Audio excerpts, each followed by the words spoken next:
6e au classement Bloomberg 2021, Mark Zuckerberg fait partie du top 10 des hommes les plus riches du monde avec une fortune évaluée à 125 milliards de dollars. Sa fortune est justifiée par l'essor fulgurant de son entreprise Facebook, désormais Meta, qui arrive à rassembler près de 2,85 milliards de membres, soit pratiquement un tiers de l'humanité. Mais comment une plateforme gratuite comme Facebook peut-elle générer des milliards de dollars de revenus ? Facebook propose d'autres services dédiés aux entreprises et aux particuliers, notamment les publicités, comme un peu Google Ads. De plus, il n'y a pas que Facebook. Mark Zuckerberg a aussi acquis Instagram et WhatsApp qui génèrent eux aussi des revenus colossaux. Comment Mark Zuckerberg a-t-il fait pour réussir tout ce qu'il entreprend ? Quel est donc le secret de sa réussite ? Tout en sachant que, comme il admettra lui-même, il a fait énormément d'erreurs. Oui, exceptionnel est bien le mot, car vous allez voir que son parcours est aussi incroyable que celui d'Elon Musk. Son enfance, il grandit dans un petit village de 10 000 habitants, à Dobbs Ferry, au nord de New York. Chouchouté, Mark Zuckerberg, enfant, est le seul garçon d'une fratrie de 4. Il a découvert très tôt les technologies grâce à son père dentiste et s'est passionné pour l'informatique. Il crée son premier réseau social local à 12 ans, le Zucknet. Ouais, c'est vrai, le nom n'est pas terrible, mais à l'époque, ce petit logiciel permettait à la famille Zuckerberg de communiquer entre eux d'une pièce à l'autre, et son père l'utilisera même pour son activité de dentiste.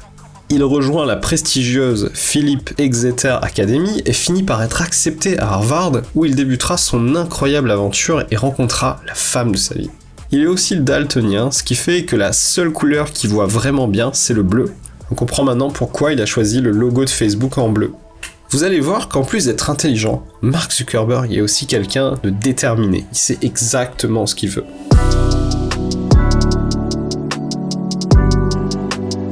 À 15 ans, Mark crée son premier réseau social, le Vader Fader. Et à 18 ans, pour un projet scolaire au Phillips Exeter Academy, lui et son ami lycéen Adam Angelo ont créé un logiciel qui permet d'analyser les goûts musicaux d'une personne. Le logiciel suggère automatiquement des morceaux de musique qui pourraient plaire à l'auditeur lorsqu'il écoute une playlist. L'application est nommée Synapse Media Player, le succès était au rendez-vous et les deux amis décident de mettre le logiciel en téléchargement libre. Microsoft propose 950 000 $ à Mark et à Adam pour acheter Synapse et leur offre dans la foulée des postes pour 3 ans chez Microsoft. Recevoir une offre d'emploi comme ça de la part de Microsoft est une chance énorme, surtout pour un étudiant, et Mark Zuckerberg avait autre chose en tête, entrer à Harvard. Et même si 950 000 $ c'est une belle somme, ils savaient exactement ce qu'ils voulaient. Ils ont donc poliment refusé l'offre de Microsoft. Ça aurait été rigolo de voir Mark faire carrière chez Bill Gates, mais non, ce n'est pas le cas heureusement. En tout cas, c'est cette capacité à savoir exactement ce qu'il veut qui fait que Mark Zuckerberg se démarque des autres entrepreneurs. Mark Zuckerberg a déclaré dans un de ses posts sur son réseau social qu'il a fait toutes les erreurs possibles. Et pourtant, il est toujours dans le top 10 des milliardaires de ce monde. Le secret ? Il apprend de ses erreurs et revient toujours avec de nouvelles idées, de nouvelles stratégies, afin de continuer à avancer pour atteindre le ou les objectifs suivants. Une fois à Harvard, en 2e année, Mark a voulu faire une farce en créant FaceMash. Pourquoi ? Parce qu'il trouvait que les photos des étudiants ne les mettaient pas du tout en avant, alors que ces photos vont les suivre jusqu'à la fin de leur étude à Harvard. Et aussi parce que les photos de résidence universitaire n'étaient accessibles qu'aux étudiants appartenant à ladite résidence. Le petit génie décide donc de hacker Harvard, il crée FaceMash qui permet donc de voter et d'attribuer une note pour chacune des photos désormais accessible à tous. Même s'il n'a distribué le lien qu'à quelques amis seulement, il va bénéficier d'un effet boule de neige et reçoit non pas une dizaine ou une vingtaine de votes, mais 22 000 votes avec plus de 450 participants. Pris de panique, Mark coupe sa liaison d'internet et annule FaceMash. Car oui, les serveurs d'Harvard commençaient à saturer. Convoqué en conseil de discipline de Harvard, Mark Zuckerberg assume pleinement sa responsabilité et s'excuse.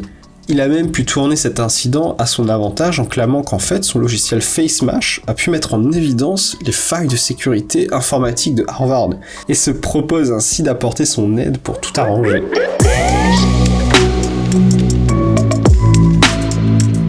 Harvard Connection, c'était une idée des frères Winklevoss. Le principe est à peu de choses près le même que Facebook. Relier les étudiants d'Harvard et d'autres universités, les aider à se faire des amis, faire des connaissances, etc.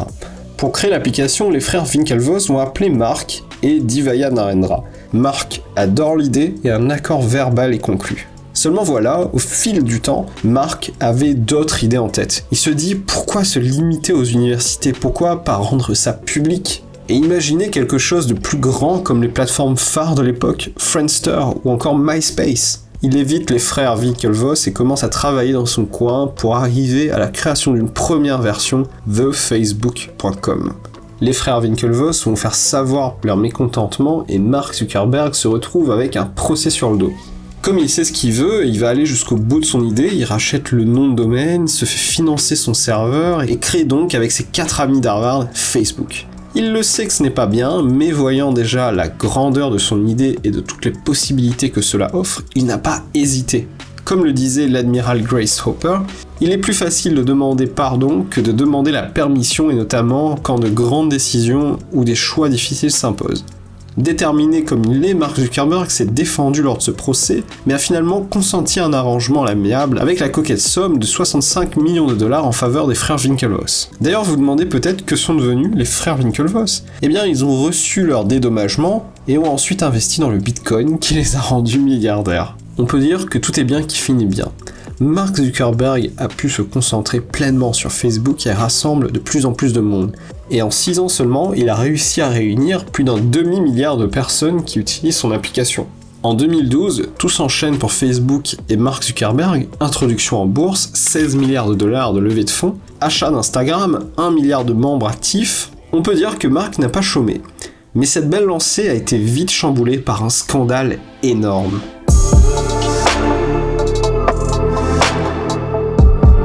Pour faire court, Cambridge Analytica est une société britannique qui fait de l'analyse de données à grande échelle.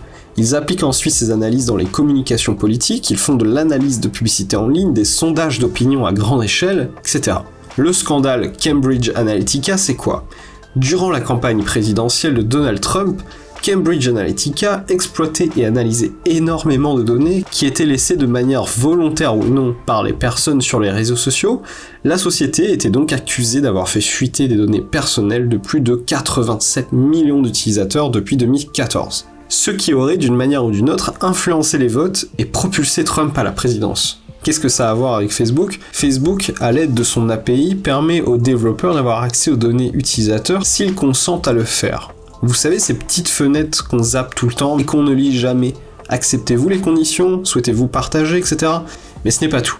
L'Open Graph change énormément les choses, car cette API de Facebook permet en gros à un utilisateur d'accepter de partager ses données et celles de ses amis avec l'application qui le demande. Donc, pour les applications qui testent le QI par exemple, qui vous disent comment seriez-vous d'ici 50 ans, les jeux, etc., quand vous acceptez de partager vos données avec eux, pour sauvegarder vos scores, vous acceptez en fait pour vous et pour tous vos amis. C'est énorme, c'est complexe, mais voilà grosso modo l'idée.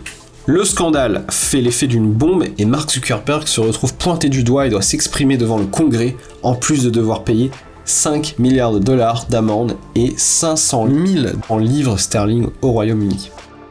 Bien sûr, s'il s'agissait sans doute du plus grand coup dur que Mark Zuckerberg a dû subir, comme pour FaceMash, il a assumé ses responsabilités et s'est excusé publiquement devant le Congrès et le monde.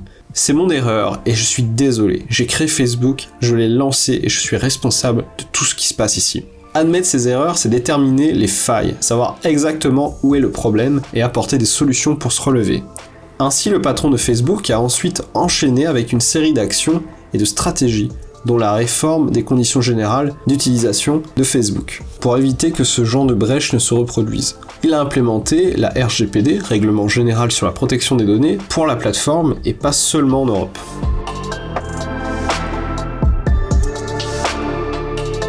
Un mindset de gagnant, c'est quoi ? C'est faire preuve d'humilité, savoir garder le focus sur ce qui est important, savoir se fixer des objectifs et s'y tenir. Et surtout, savoir que faire des erreurs fait partie du chemin vers la réussite. Toutes ces qualités, Mark Zuckerberg les avait quand il était ado. Il est tout à fait normal de le voir aujourd'hui parmi les gens les plus successful au monde. Vous aussi, si vous souhaitez réussir dans votre business, l'un des outils que vous pouvez utiliser au quotidien, c'est simplement de penser comme un gagnant. Tout comme Mark Zuckerberg, apprenez à vous focaliser sur ce qui est vraiment important. Définissez des objectifs, ne vous détournez pas quoi qu'il arrive.